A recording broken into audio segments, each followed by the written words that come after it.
கிறிஸ்துவுக்குள் பிரியமுள்ள சகோதர சகோதரிகளே, பலந்தரும் தேவன் எபிசோட் 1337க்காய் கர்த்தரை துதிக்கிறேன், மகிமைப்படுத்துகிறேன். இந்த நாளிலும் நீதிமொழிகள் 10ஆம் அதிகாரம் 29வது வசனம், கர்த்தரின் வழி உத்தமர்களுக்கு அரண், அக்கிரமக்காரருக்கோ கலக்கம். கர்த்தரின் வழி உத்தமர்களுக்கு அரண், பரிசுத்தவான்களுக்கு ஒரு பாதுகாப்பு. சங்கீதக்காரன் சொல்லுகிறான், அடிக்கடி நீர் எனக்கு கேடகம் என்று சொல்லி இருக்கிறார். பாதுகாப்பு. நீர் எனக்கு அரண், என் கோட்டை என்று சொல்லி இருக்கிறார். ஒரு மனிதன்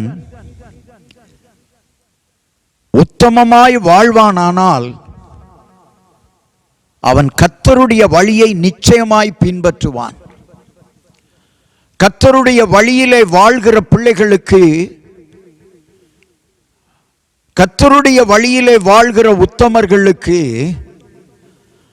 சகல பாதுகாப்பும் கொடுக்கப்படும். பரலோகத்திலிருந்தே தேவன் பாதுகாப்பை கட்டளையிடுவார்.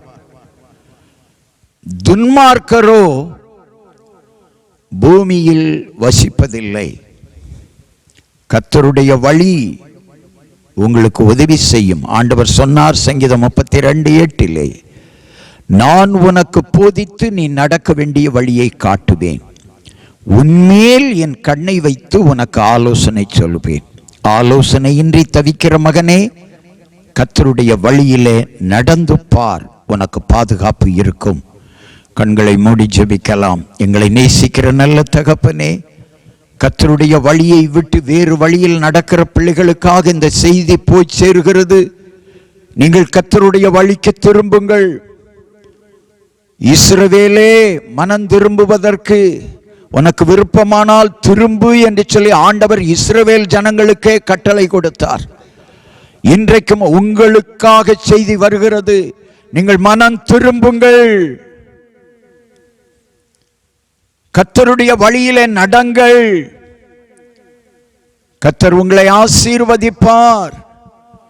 பாதுகாப்பான வாழ்க்கை வாழ்வீர்கள். பாதுகாப்பான தொழில் உங்களுக்கு இருக்கும். உங்கள் தொழில் பாதுகாப்பாய் அமையும். வியாபாரம், கம்பெனி பாதுகாப்பாய் அமையும். கர்த்தருடைய வழியிலே நடக்கிறவர்கள் பாதுகாப்பான சூழ்நிலையை உணர்வார்கள், பெற்றுக்கொள்வார்கள்.